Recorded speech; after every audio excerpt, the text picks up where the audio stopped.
মিশ্ৰিত বীতি মোৰ প্ৰৱৰ্তক নাৰায়ণ। বিধানসভাত বিধায়কৰ ভিন্ন ৰূপ, ঈশ্বৰক কাকুতি ৰূপজ্যোতি কুৰ্মীৰ। মিশ্ৰিত বীতি মোৰ প্ৰৱৰ্তক নাৰায়ণ। বান্দৰৰ পৰা পৰিত্ৰাণ লাগে মৃণাল শইকীয়াক, মাটি পট্টা বিধায়ক পুঁজি লাগে জাকিৰ ৰহিমক। বিধানসভাৰ বাজেট অধিৱেশনৰ চতুৰ্থটো দিন, ৰাজহ বিভাগত দাবী মঞ্জুৰীৰ প্ৰস্তাৱ মন্ত্ৰী কেশৱ মহন্তৰ। বিৰোধীয়ে আনিলে কৰ্তন প্ৰস্তাৱ। এই বিতৰ্কত ভাগ ল'বলৈ গৈ ভিন্ন বিধায়কক দেখা গ'ল ভিন্ন ৰূপত। বিধায়ক ৰূপজ্যোতিৰ ঈশ্বৰ প্ৰাৰ্থনা। মিশ্ৰিত বীতি মোৰ প্ৰৱৰ্তক নাৰায়ণ। তুমি নাথ ময়ো নাথ বন্ত, চৰণ সত ছায়া দিয়া দূৰ কৰ মায়া, কৰা দয়া প্ৰভু ভগৱন্ত। বিধায়ক মৃণাল শইকীয়াৰ আকৌ সমস্যা সুকীয়া।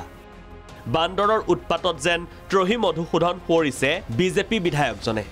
সেয়ে খুমটাইৰ বিধায়কগৰাকীৰ দাবী প্ৰতিৰোধ কৰিব লাগে বান্দৰৰ জনসংখ্যা।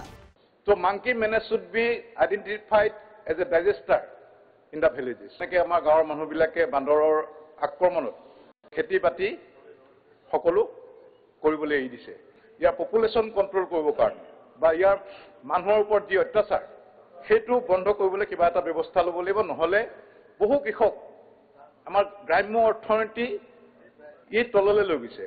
বৰপেটাৰ কংগ্ৰেছ বিধায়ক আব্দুৰ ৰহিম আহমেদৰ সমস্যা বিধায়ক পুঁজিক লৈ। বছৰি 1 কোটিৰে নোজোৰে বিধায়ক পুঁজি বৃদ্ধিৰ দাবী ৰহিমৰ। আমাৰ ৰিয়েলিটি ফাণ্ড অত্যন্ত কম। অন্যান্য উন্নয়নশীল আমাৰ ৰাজ্য যিখিনি আগবঢ়া ৰাজ্য তেওঁলোকৰ প্ৰত্যেকৰে ফাণ্ড 2 কোটি 3 কোটি 5 কোটিৰ ওপৰত, কিন্তু আমাৰ 1 কোটি। যদি ফাণ্ড যদি ৰিয়েলিটি ফাণ্ড যদি 2 কোটি বা 3 কোটিও দিলেহেঁতেন, তথাপিতো আমি বানপানীৰ সময়ত যিখিনি ৰাস্তা ঘাট ছিঙে সেই কামখিনি আমি কৰিব পাৰিলোহেঁতেন। ইফালে সুযোগ বুজি বসুন্ধৰা আঁচনিৰ পৰিসীমা বৃদ্ধিৰ দাবী আন একাংশ বিধায়কৰ। কাৰোবাক যদি লাগে বসুন্ধৰাৰ শিথিলকৰণ, ইয়াৰ বিপৰীতে চৰ অঞ্চলতো বসুন্ধৰাৰ দাবী বিধায়কৰ। প্ৰত্যেকটো বানপানীত ক্ষতিগ্ৰস্ত হয় মীনপালকসকল।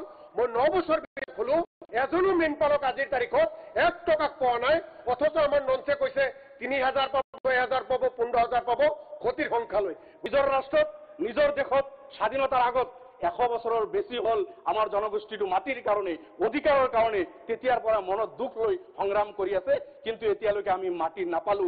মুঠতে শুকুৰবাৰে ৰাজহ বিভাগৰ কৰ্তন প্ৰস্তাৱত ভাগ লৈ ইজনৰ পিছত সিজন বিধায়কে সুযোগ বুজি উত্থাপন কৰিলে নিজৰ নিজৰ দাবী।